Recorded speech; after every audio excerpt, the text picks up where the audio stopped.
अस्सलामुअलैकुम and welcome to ज़ोहान stitching. आज की इस वीडियो को शुरू करने से पहले मैं आप लोगों से एक छोटी सी रिक्वेस्ट करना चाहती हूं कि मैं किसी किस्म का जो ऑनलाइन फ्री कोर्स है वो बिल्कुल टिकटॉक पर नहीं करवा रही।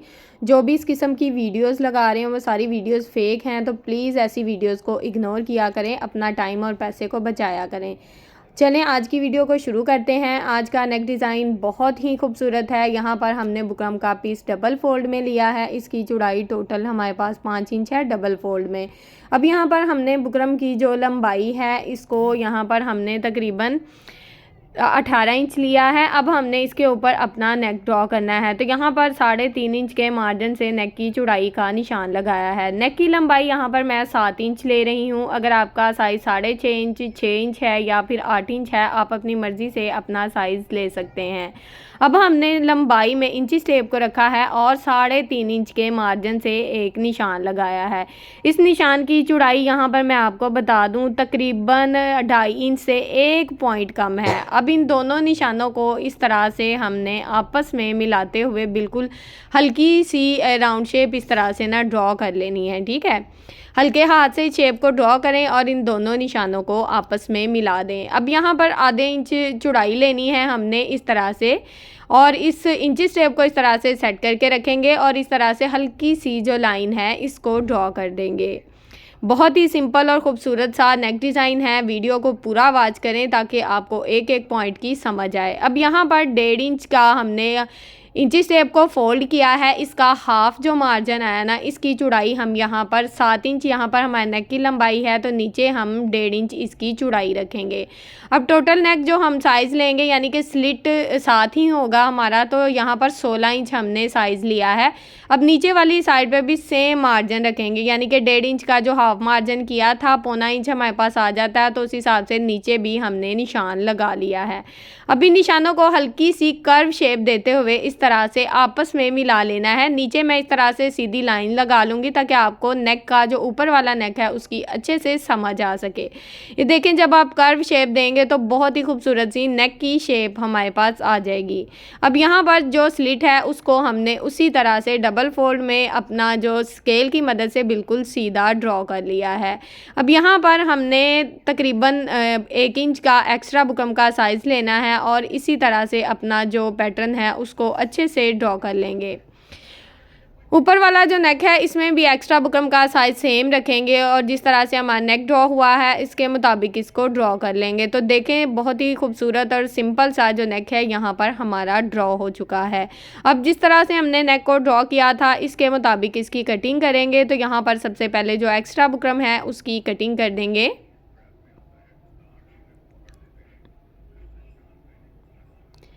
यहाँ पर मैंने एक्स्ट्रा बुकरम की कटिंग कर दी है। अब जिस तरह से अपने नेक को ड्रॉ किया है सेम इसके मुताबिक इसकी कटिंग कर देंगे, यानी कि स्लिट की भी कटिंग साथ ही होगी।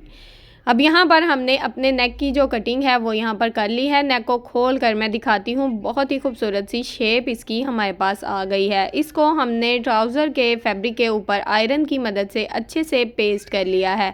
साइड पे जो आधा इंच फैब्रिक छोड़ा है ना, इसमें इस तरह से कट लगा देंगे, यानी कि नेक की दोनों साइड पे कट लगाएंगे ताकि जब हम इस फैब्रिक को फ़ोल्ड करें तो हमें फ़ोल्ड करने में किसी किस्म का मसला ना आए।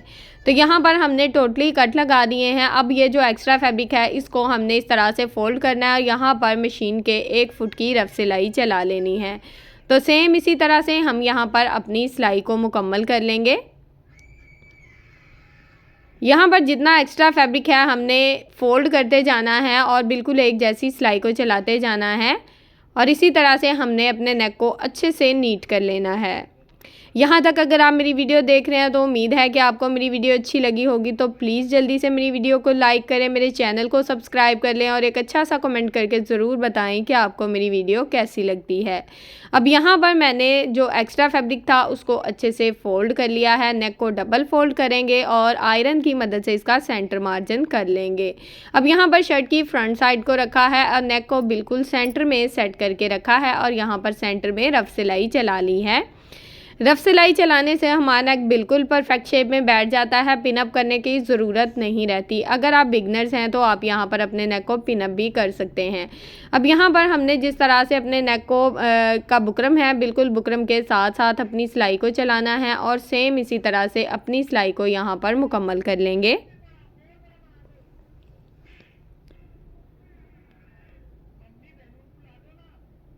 तो यहाँ पर हमारा जो नेक है इसकी सिलाई मुकम्मल हो चुकी है। हमने यहाँ पर इस तरह से बिल्कुल थोड़ा सा फैब्रिक छोड़ते हुए बाकी का जो एक्स्ट्रा फैब्रिक है उसकी इस तरह से कटिंग कर देंगे। यहाँ पर दबाव थोड़ा ज़्यादा रखा करें ताकि बाद में रफ फैब्रिक जो है वो शो ना हो। कोने में साथ साथ छोटे छोटे कट लगा रही हूँ। यहाँ पर सिलाई को कट नहीं करना, सिर्फ फैब्रिक को कट करना है। साथ साथ इसलिए कट लगा रही हूँ ताकि बाद में जो मेहनत है वो ना करनी पड़े। अब यहाँ पर राउंड में हमने इस तरह से कट लगा दिए हैं ताकि नेक को सीधा करने में हमें किसी किस्म का कोई मसला ना आए। अब नेक को हमने हाथों की मदद से अच्छे से रफ साइड की तरफ पलट लेना है और यहाँ पर अगर आपसे इसके कोने सीधे नहीं हो रहे तो किसी भी नुकीली चीज़ की मदद से कोने को सीधा कर सकते हैं, लेकिन इतने बड़े नहीं हैं। ये देखें, हाथों की मदद से बहुत ही अच्छे से इसके जो कोने हैं वो अच्छे से सीधे हो रहे हैं। तो एक्स्ट्रा नेक को हमने रफ साइड की तरफ हाथों की मदद से अच्छे से पलटकर इसको आयरन करके हैंड स्टिच करना है पहले। अब यहाँ पर जो डिज़ाइन बनाना है उसके लिए पट्टी की चौड़ाई हमने 1.25 इंच ली है। बिल्कुल सीधी पट्टी है, इसकी लंबाई में ये काफ़ी ज़्यादा लंबी है। पट्टी को पहले एक साइड से फ़ोल्ड करेंगे, फिर दूसरी साइड से फ़ोल्ड करके इस तरह से डबल फ़ोल्ड कर लेंगे। अगर आप बिगनर्स हैं तो पहले अपनी पट्टी को अच्छे से आयरन कर लें, बाद में इसके ऊपर सिलाई चला लें ताकि पट्टी एक जैसी रेडी हो, क्योंकि डिज़ाइन की सफाई जब हम पट्टी हमारी एक जैसी रेडी होती है तो फिर ही हमारे डिज़ाइन की सफाई आती है। तो मेरी बहनें जो बिगनर्स हैं वो मुझसे पूछती हैं कि आप ही डिज़ाइन में सफाई किस तरह से आती है, तो उनको मैं बता दूं कि जब आप एक डिज़ाइन को रफ़ फैब्रिक पे बार बार बनाएंगे, अपने हाथ को बार बार चलाएंगे तो आपके डिज़ाइन में इंशाल्लाह सफाई आना शुरू हो जाएगी। अब यहाँ पर हमने पट्टी को आयरन कर लिया अच्छे से और 3 इंच की लंबाई के मुताबिक हमने अपनी पट्टी को कट कर लिया है। अच्छा, बार बार इस्त्री करने का मैं चीज़ को इसलिए कहती हूँ कि जब हम सिलाई का किसी किस्म का कोई भी काम कर रहे होते हैं तो हम इसको इस्त्री करते हैं ना साथ साथ, तो हमारे डिज़ाइन में खुद ब खुद ही नफासत आ जाती है। तो यहाँ पर हमने टोटली जो पट्टियाँ हैं उनको 3-3 इंच के मार्जिन के मुताबिक कट कर लिया है। अब पट्टी को सेंटर से इस तरह से डबल फोल्ड करना है। डबल फोल्ड करके हल्का सा निशान आ जाता है सेंटर में। पहले पट्टी को एक साइड से इस तरह से तिरछे में सेट करेंगे, फिर दूसरी साइड से अच्छे से सेट कर देंगे।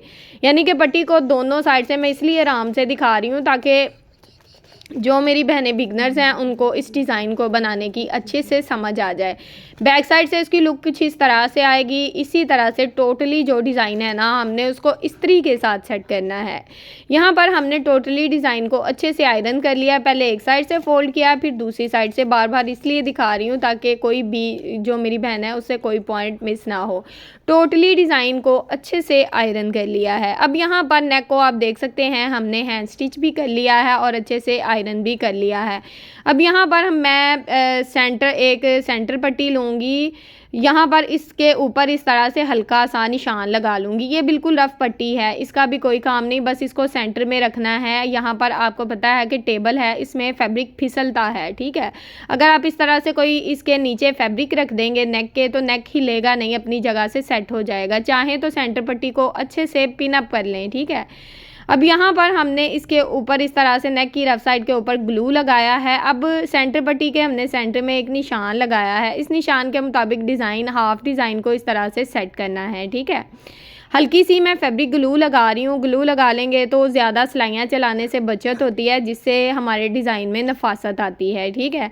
तो अब यहाँ पर हमने एक के बाद एक डिज़ाइन को थोड़ा सा गैप देते हुए लगाना है, यानी कि बिल्कुल साथ साथ डिज़ाइन को नहीं लगाना, थोड़ा सा गैप देंगे तो इस तरह से हमारे डिज़ाइन में बहुत ज़्यादा खूबसूरती आएगी, क्योंकि हमने इसमें साथ साथ लेस को भी लगाना है। डिज़ाइन की सीधी साइड नीचे की तरफ है और डिज़ाइन का हाफ मार्जिन हम यहाँ पर सेट कर रहे हैं। अच्छा, अगर सेंटर पट्टी को आपसे हिल रही है, सेट नहीं हो रही, तो आप यहाँ पर उसको पिनअप भी कर सकते हैं। अगर आप किसी फैब्रिक पे रख के इस नेक को सेट कर रहे हैं तो फिर आपसे आसानी से ही हो जाएगा, सेंटर पट्टी रखने की ज़रूरत नहीं है। अब मुझे तो अपने टेबल पर ही अपने नेक को सेट करना था, तो इसलिए मुझे सेंटर पट्टी रखने की ज़रूरत पेश आई। एक के बाद एक पट्टी को हमने दूसरी साइड पर भी बिल्कुल सेंटर में सेट कर लिया है। अगर आप अपने डिज़ाइन को इस तरह से पहले से सेट कर लेते हैं तो बहुत ही अच्छे से डिज़ाइन अगर ऊपर नीचे हो रहा है तो वो भी इसको आप सेट कर सकते हैं, ठीक है। अब यहाँ पर भी मैं फैब्रिक ग्लू लगा रही हूँ। अगर आपके पास फैब्रिक ग्लू नहीं है, ग्लू स्टिक लगा सकते हैं, UHU लगा सकते हैं, यानी कि जो भी आपके पास मौजूद हो वो लगा सकते हैं। अब यहाँ पर हमने नेक की दोनों साइड पे इस तरह से फैब्रिक ग्लू को लगा लिया है। अब यहाँ पर हम लगाएंगे बहुत ही खूबसूरत सी बिल्कुल बारीक सी लेस। लेस को इस तरह से राउंड में घुमाते जाएंगे और अच्छे से सेट करते जाएंगे। पहले हम नेक की एक साइड आप यहाँ पर देख लें कि मैंने किसी किस्म का कोई जो कट है वो बिल्कुल भी नहीं लगाया। लेस हमारी अच्छे से सेट हो गई है। अब दूसरी साइड पे भी सेम इसी तरह से लेस को सेट करना है। यहाँ पर मैं आपको बता दूं कि लेस की सीधी साइड नीचे की तरफ रहेगी, रफ साइड ऊपर की तरफ रहेगी, क्योंकि हमारे नेक की रफ साइड ऊपर की तरफ है। अब यहाँ पर एक्स्ट्रा लेस को इस तरह से कट करके दोनों साइड से अच्छे से नीट कर लिया है। यहाँ पर डिज़ाइन देखें बहुत ही अच्छे से हमारा सेट हो चुका है। सीधी साइड पे अब ये सेंटर पट्टी को मैं साइड पे कर दूंगी। डिज़ाइन की सीधी साइड देखें कितनी खूबसूरती से और बहुत ही अच्छे से सेट हो गई। लेस थोड़ी सी ऊपर नीचे हो तो उसको यहाँ पर बराबर कर लें। अब यहाँ पर सेंटर पट्टी की चौड़ाई मैंने तकरीबन 3 इंच ली थी और इसके सेंटर में बुकरम को लगाया है और बैक साइड पे भी सेम फैब्रिक है। इसको भी हमने डबल फोल्ड करना है और इस तरह से सेंटर में बिल्कुल निशान लगा लेना है। ये निशान लगाना ज़रूरी है, हमारी पट्टी बिल्कुल सेंटर में आती है। अब यहाँ पर हमने मशीन के बिल्कुल किनारे किनारे की सिलाई चलानी है, यानी कि डिज़ाइन के बिल्कुल साथ साथ एक सिलाई चलाएंगे। अब देखें कि हमने लेस भी लगाई है और डिज़ाइन भी लगाया है और सिलाई यहाँ पर हम एक ही लगा रहे हैं, यानी कि एक ही सिलाई जब डिज़ाइन नेक में लगेगी तो नेक में खुद ही नफासत आ जाएगी।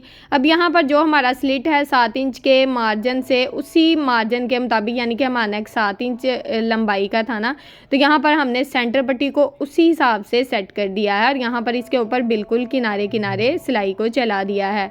अब टोटल 3 डिज़ाइन हमने जॉइंट किए हैं और यहाँ पर हम एक ही सिलाई को चला रहे हैं। तो नेक आप देखें कि बहुत ही नीट बनेगा और बहुत ही खूबसूरत बनेगा। सेंटर पट्टी बिल्कुल एक जैसी लगेगी क्योंकि हमने सेंटर में एक निशान लगाया है। इसी तरह से हम यहाँ पर अपनी सिलाई को चला लेंगे। तो यहाँ पर ये सिलाई हमारी मुकम्मल हो चुकी है। नेक यहाँ पर हमारा रेडी हो चुका है। अब ये जो सेंटर वाला डिज़ाइन है, इसको सुई में मैंने ना डबल धागा डाल लिया है और यहाँ पर मैंने पर्ल्स इस्तेमाल किए हैं। अगर आप कोई बटन, खूबसूरत सा बटन लगाना चाहते हैं तो आप बटन भी लगा सकते हैं। तो यहाँ पर मैं पर्ल्स का इस्तेमाल करूँगी और सेंटर में इस तरह से पर्ल्स लगा दूँगी और इसको अच्छे से पक्का कर दूँगी। सेम इसी तरह से बाकी का जो डिज़ाइन है उसके ऊपर भी हमने अपने पर्ल्स जो हैं उनको अच्छे से ज्वाइंट कर लेना है। नेक की जो फाइनल लुक है वो मैं आपके साथ शेयर कर रही हूँ। बहुत ही खूबसूरत, डिसेंट और बहुत ही प्यारी सी इसकी जो फाइनल लुक है वो तैयार रेडी होकर आपके सामने आई है। उम्मीद है कि आज का जो नेक डिज़ाइन है वो आपको बहुत ज़्यादा पसंद आया होगा। अगर आपको ये नेक डिज़ाइन पसंद आया तो प्लीज़ जल्दी से मेरी वीडियो को लाइक करें, मेरे चैनल को सब्सक्राइब कर लें और एक अच्छा सा कमेंट करके ज़रूर बताएं कि आपको वीडियो कैसी लगी।